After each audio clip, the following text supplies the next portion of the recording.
Good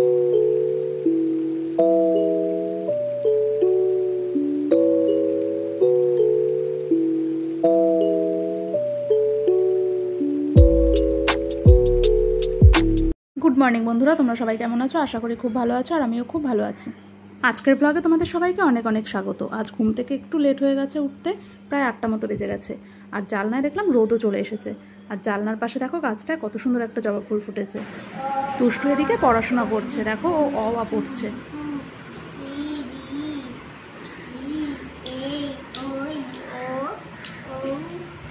অ আ ক খ ABCD মোটামুটি ও সবই পড়তে পারে এখন, আর লিখতেও পারে অল্প অল্প। এরপরে ও দেখো অ আ লিখেছে। ও সবে লিখতে শিখেছে তো, ওই জন্য এখন অতটাও ভালো লিখতে পারে না। তাও দেখো অ আটাও পুরোটাই লিখেছে। আর ক খটা এখনও পুরোপুরি শিখতে পারেনি, ওই কয়েকটা অক্ষর লিখতে পারে। আর মাঝে মাঝে ইচ্ছে করে শয়তানি করে, লিখতে চায় না। দেখো জানা জিনিসও ইচ্ছা করে ভুল লিখছে। ওটা কি হয়েছে? ওটা হয়নি, লেখো ঠিক করে। হুম হুম, এই তো। এবারে এ।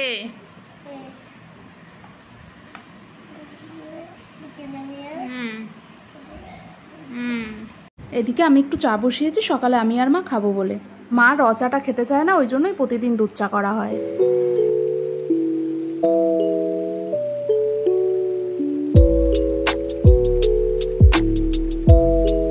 এরপর আমি একটা পাউরুটি নিয়ে নিয়েছিলাম চা দিয়ে খাওয়ার জন্য।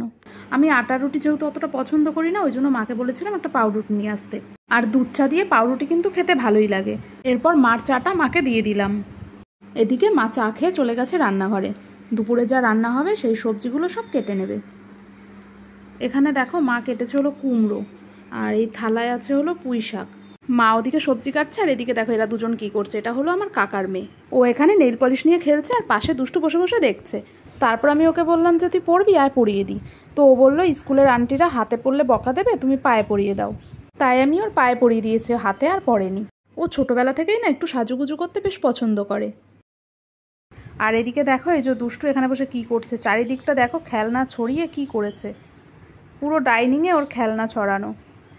ওর সব কিছু লাগে খেলতে। ওখানে দেখো মোবাইলের চার্জার, আগের দিন যে পার্সেলটা দিয়ে গেছিলো সেই বক্স, খুন্তি, চিরুনি সব লাগে ওর খেলতে। আর খেলার মাঝে আবার একটু ফোনও লাগে মাঝে মাঝে। মা এদিকে দুপুরের রান্না বসিয়ে দিয়েছে। এটা হলো মুগ ডাল। মা করবে হলো মাছের মাথা দিয়ে মুগ ডাল, আর পুঁই শাকের ঘ্যাট করবে। আর কি রান্না করবে চলো খাওয়ার সময় তোমাদের দেখাবো।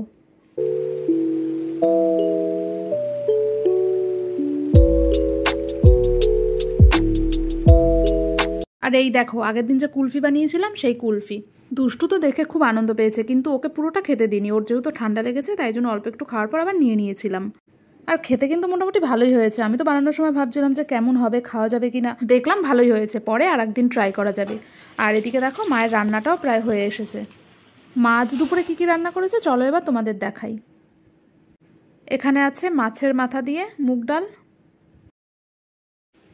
এখানে আছে পাট শাক ভাজা, আর এটা মোচার ঘন্ট না, ঠিক মোচা বাটা। এটা হলো আলু কুমড়ো দিয়ে পুঁই শাকের চচ্চড়ি।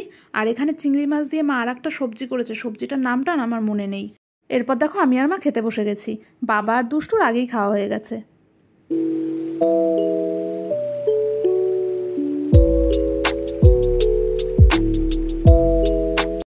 তারপর বিকালবেলা গেছিলাম একটু মাঠের দিকে ঘুরতে। আজ অনেক দিন পর মাঠে গেলাম। আর মাঠে গিয়ে দেখলাম যে এখানে বাদাম গাছ লাগিয়েছে দেখো। আর ওদিকে ছেলেপেলেগুলো খেলছে। আর এই সাইডটা লাগিয়েছে, এগুলো হলো বাদাম গাছ। এগুলো বাদাম গাছ না? এরপর দেখলাম পাশে জঙ্গলের মধ্যে একটা বাদাম গাছ হয়েছে। তারপর আমি মাকে বললাম যে বাদাম গাছটা তোলো তো দেখি বাদাম হয়েছে কিনা। মা দেখলাম বাদাম গাছটা তুললো, আর নিচে দেখো কতগুলো বাদাম হয়েছে। একটা বাদাম গাছে অনেকগুলোই বাদাম হয়েছে। আর আমাদের এই মাঠেই ফার্স্ট টাইম দেখলাম যে বাদাম গাছ লাগিয়েছে। আগে কোনো দিনও লাগাইনি বাদাম গাছ। তারপর আমি বাদামগুলো নিয়ে নিলাম। দুষ্টু, এই মাঠে আগে প্রায় প্রতিদিনই আসা হতো।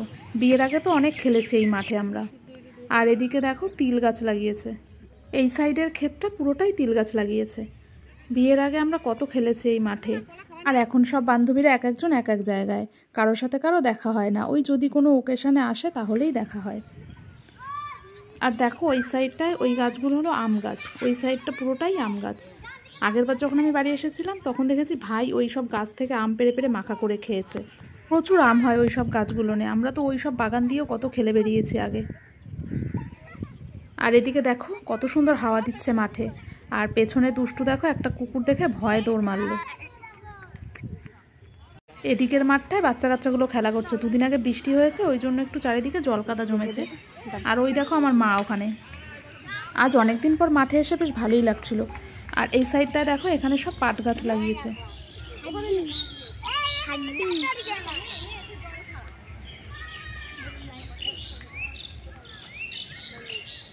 এদিকের মাঠটায় দেখো শুধু পাট শাক, যতদূর চোখ যাচ্ছে শুধু পাট গাছ লাগানো।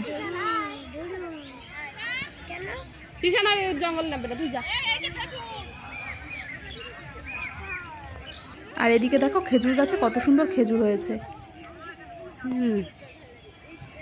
খেজুরগুলো এতটাই নিচে হয়েছে যে দেখেই আমার পাড়তে ইচ্ছা করছিল, কিন্তু অনেক চেষ্টা করে আমি পারতে পারছিলাম না। তারপরে লাস্টে অনেক চেষ্টার পরে কয়েকটা পারতে পেরেছি। দেখো 4টে মতো খেজুর আমি পেরেছি। এরপর দেখো আমরা কতগুলো বাদাম পেয়েছি।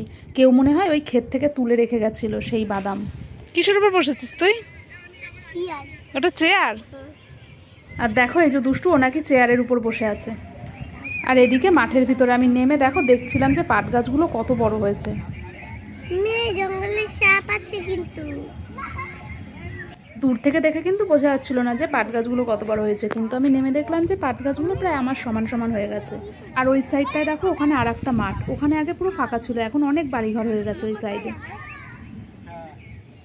এরপর দেখলাম এই সাইডের দিকে অনেক কাশফুল ফুটেছে, তাই আমি কয়েকটা কাশফুল তুলে নিলাম। ভাবলাম কয়েকটা কাশফুল তুলে দুষ্টুকে দিই, দুষ্টু খেলতে পারবে। এই যে দেখো এই কটা কাশফুল আমি তুলে নিয়েছি।